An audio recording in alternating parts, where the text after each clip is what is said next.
Hello, welcome to my presentation on user-centered design. My name is Jan Bush, and this presentation introduces my design style and guidelines I follow to influence user-friendly products. I say influence because I'm a manager. I work through my staff and contractors on projects. I energize the planning, researching, and scheduling processes. From there, I constantly mentor, coach, edit, and approve.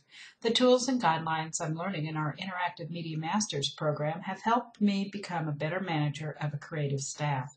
Much of the improvement comes through the understanding of purposeful restraints. As with Einstein, I believe in relativity. Everything has a reason for being. Parts must be in order to complete the whole story. Actually, in all media, I find this a best practice, from newspapers to email. People expect a familiar order when looking for certain topics, products, and services. We're trained that way. When I think user, I recall both external and internal customers. External customers use the website to fulfill their needs, expecting to be informed and entertained. As a designer, it's my duty to provide a product that's easy for my internal customer to manage the site for the external user to enjoy. I appreciate white space. For me, white space encourages users to stay on site. I once placed a small, happy face with 6-point type on the back page of a tabloid advertising an event. Management felt the empty space was a waste. Over 350 people came, up from the traditional 75. Another guideline I follow is the KISS principle. Keep it simple, stupid. I edit out unnecessary items and words, keeping things clean and simple, so everything flows in a logical order and surrounded by plenty of white space. I translate the KISS principle into my choice of typefaces. You will find I establish one typeface throughout an organization's products. If two, I use one for headers and subheads and the other one for the body copy. Sometimes I'll use a face as decoration or as a logo type for a campaign. It's important to me that an organization's communication pieces all look and feel like they come from the same family. I like each page to be readily identifiable that it belongs. I want everything from the business cards to the mobile site to belong. Consistency in image breeds familiarity in users.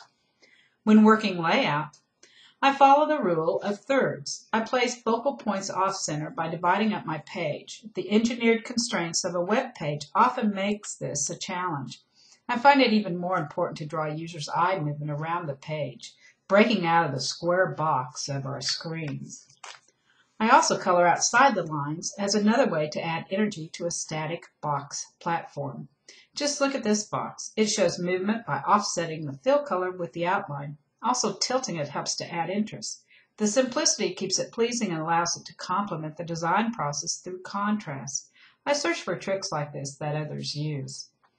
Where I believe my skills can best be used is with the presentations and leave-behinds. Working for the feds, I have had to learn PowerPoint. That's how we communicate. I believe this skill will be an asset to the team. I can also contribute with research and reported findings, another area I have honed through the years. Acronyms drive me crazy. I ban acronyms from my products. I believe they confuse the audience, sometimes making audiences feel stupid.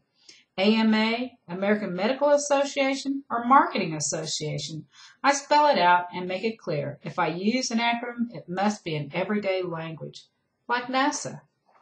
I've also banned negative words. Who wants to hear the word no? The practice of telling users to don't forget also drives me bonkers. It makes me want to forget. I turn it to the positive. Remember. Remember to remember. That's how I write in the positive. I also write in active voice. Audiences like action. Sometimes I hurry and fall back to passive verbs like was and is. Most times I find and fix. Instead of Mary was elected president, I now write the people elected Mary as president. I find my writing much improved in the active voice. People notice. I love lists. Lists help bring clarity to my message. I also surround lists by white space. I learned the art of list making from sportscasters who use many different descriptions of throwing and catching balls in short periods of time. Most of my lists begin with action verbs because of this. I make sure they're all the same tense. I edit sentences to the least amount of words needed to communicate the message. I keep the subject and verb together. Most of my paragraphs contain 1 to 3 sentences. That's it. I find these easiest to read. All this also disciplines me to stick to my story. I want my audience to understand my message and that I respect their time, which also makes it important for me to answer the 5 W's: who, what, when, where, why, and how.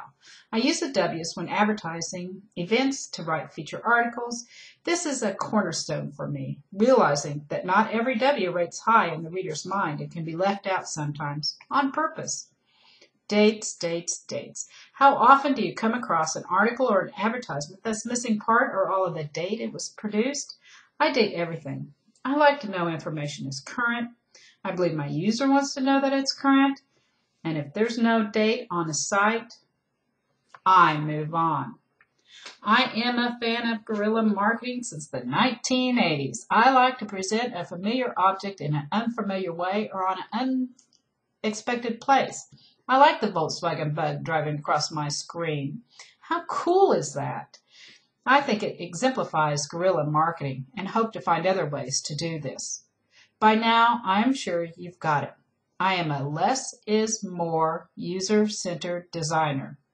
Less noise, more impact. Thank you for your time, and thank you for listening to my first pecha-kucha style presentation.